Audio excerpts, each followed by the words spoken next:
سے یہ ہو رہا ہے کہ ان بچوں میں جو ذمہ دار حضرات بستی کے یا قرب و جوار کے جن کو دعوت دی گئی ان کی تعداد نہ کے برابر محسوس ہو رہی ہے مجھے.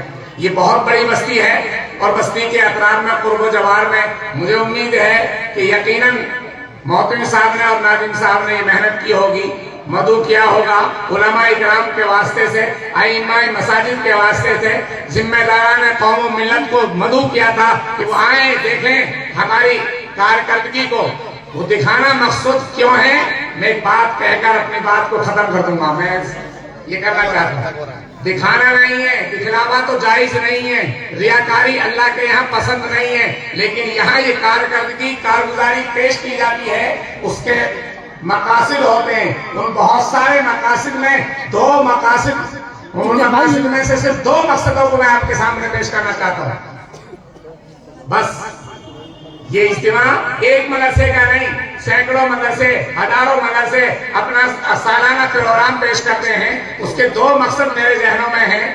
اگر وہ مقصد آپ کے ذہنوں میں بھی ہیں تو یہاں آپ کا آنا اور حاضر ہونا بامقصد ہوگا, بامراد ہوگا, فائدہ مند ہوگا. اور اگر آپ کے ذہنوں میں یہاں آنا بلا مقصد ہے, بے مقصد ہے, یہاں کا آپ کا آنا صرف رسمہ رسمی ہے, سالانہ پروگرام میں گئے اور حاضر ہو گئے, تو پھر آپ کے سامنے پیش کرنا چاہتا ہوں اگر یہ مقصد آپ کے ذہن میں ہے پھر تو آپ کا یہاں آنا چاہے تھوڑا مجمع ہے چاہے زیادہ مجمع ہے, چاہے ان بچوں کے والدین اور ان کے سرپرست حضرات آئے ہیں, چاہے اہل بستی اور قرب و جوار کے لوگ آئے ہیں, یا ائمہ علماء آئے ہیں, سب کا آنا مبارکباد کے مستحق ہے, قابل قبول ہے اور خوش نصیبی کی بات ہے, سعادت مندی کی بات ہے اگر وہ مقصد آپ کے ذہنوں میں ہے.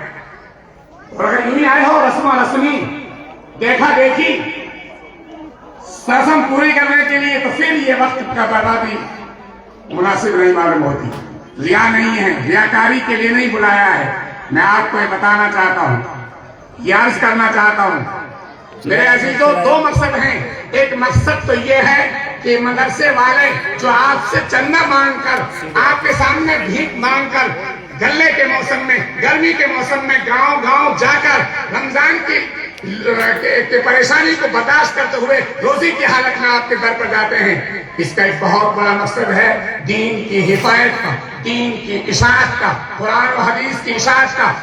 یہ جو آ رہے ہیں یہ آپ کے بچوں کو, بیکار بے سود جن بچوں کو تم نے سمجھا تھا, تم نے قابل بچوں کو کہاں بھیجا؟ انگلش میڈیم اسکولوں میں بھیجا تھا. تم نے قابل بچوں کو پروفیسر اور انجینئر بنانے کے لیے انگلش والوں کے حوالہ کیا تھا, اور یہاں تو غریبوں کے بچے, یتیموں کے بچے اور ان بچوں کو بھیجا تھا. تم سمجھ رہے تھے تو بچہ کھلاڑی ہے, کھیل کود میں زندگی گزارے گا, لیکن ان حضرات نے, یہاں کے عملے نے, یہاں کے اساتذہ نے, تقریباً مدرسوں کی بات کر رہا ہوں, خصوصاً اس مدرسے کی, ان بچوں پر جنہیں تم نے بیکار سمجھا تھا, ایک محنت کی, 24 گھنٹے کی محنت نہیں, پوری سال کی محنت ہے, رات اور دن, سردی اور گرمی, برسات, ہر موسم میں انہوں نے محنت کی, ان کو ہیرا بنا دیا. ابھی آپ نے دیکھا چھوٹے چھوٹے بچے کس لہجے میں قرآن پڑھ رہے تھے, رشک ہو رہا تھا, نزول قرآن ہو رہا تھا. یہ چھوٹے سے بچے جو صرف گلیوں میں کھیلنے لائق بچے تھے, اگر یہ بچے تمہارے انگلش میڈیموں میں ہوتے, جہاں انگلش میڈیم میں تم سے 50,000 فیس لی جاتی ہے, وہاں ان پر ابھی صحیح معنی میں ABCD بھی نہیں آتی, لیکن یہاں یہ قرآن کے حافظ ہو گئے, پورے قرآن کو سینے میں اتار لیا. یہ کس کی محنت ہے؟ ان اساتذہ کرام کی, ان ذمہ داران حضرات کی.